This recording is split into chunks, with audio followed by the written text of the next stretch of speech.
Alright, so this video is going to be really honest. You guys have been waiting for an update, you deserve one, and that's exactly what you're going to get.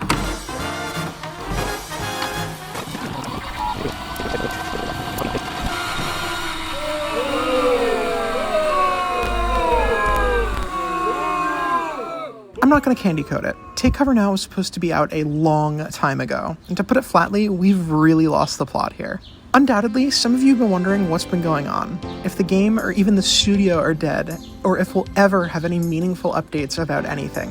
So the first thing I want to do is apologize for the radio silence and the long wait. It's not something that you deserve, and it's not something that we wanted either. God, that's like my second apology on this channel in 6 months. I might be the least competent producer I've ever met. The truth is that making video games is hard. I'm an experienced software engineer, and I've been doing this for over a decade at this point. And somehow still, we've managed to hit the forever combo of indie development horror stories.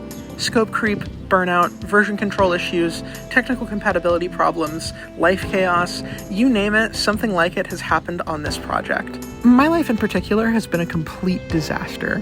For those of you who don't know who I am, I'm the founder of this studio and the lead producer on Take Cover Now. Through multiple family emergencies, enough financial problems to bankrupt a small bank, and all manner of other issues, I've had very little time to even direct the team, much less sit down and finish my obligations as far as code and art are concerned. So being completely honest, things have been really slow for 8 out of the last 12 months. Having said that, we've not given up. Even though it's been slow, cursed, and oftentimes infuriating, we've slowly been chipping away at our goals, which leaves us where we are now. Take Cover Now is still alive, and at the moment it feels like the finish line is just within reach after almost 2 full years of sporadic development. There's still a lot of work to do, but it's not entirely up in the air anymore, which is great. However, we've all learned our lesson about making promises, especially about release timelines, so we're not going to do that. What we will do is strive for greater transparency. We'll be posting devlog videos, hopefully every week, probably less, sometimes more, about all of our wild adventures. You'll get to come along for the ride, whether it's a new feature, an ugly bug, or a horrifying development hiccup. We also hope to share other behind-the-scenes content, like original demos from our OST, random debugging clips, and whatever else is fun. Remember the rats? Yeah, stuff like that. This will all culminate in the release of Trailer 2 when we're finally ready to fully commit to a release date. In the meantime, we really appreciate your patience, and we're looking forward to sharing more with you in the very near future.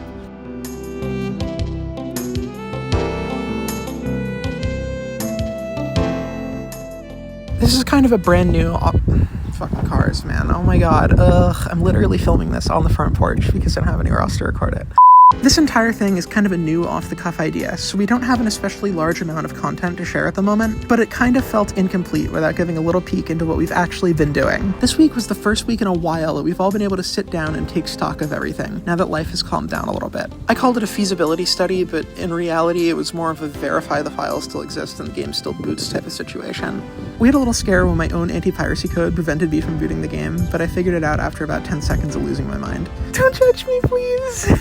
On the agenda for this week, going into the next, is going to be lots of code refactoring, trying to bring everything up to the spec that we'd expect it to be now. To be honest, our debug menus are a huge mess, and we desperately need better tooling to push this thing across the finish line. That's right! This game has taken so long that there are now parts of the code that make me think, what the hell was I doing, and need to be refactored.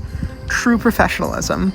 Anyway, I digress. Finishing the game is in fact feasible, and the rest of my week will be spent banging my head against the wall trying to refactor shitcode and figure out why random things are broken.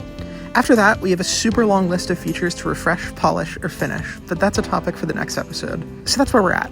Until the true first episode, I want to take a minute to thank you personally for your patience, your support, your loyalty, and your sometimes brutal, ego-shattering honesty. See you soon, and thanks for watching.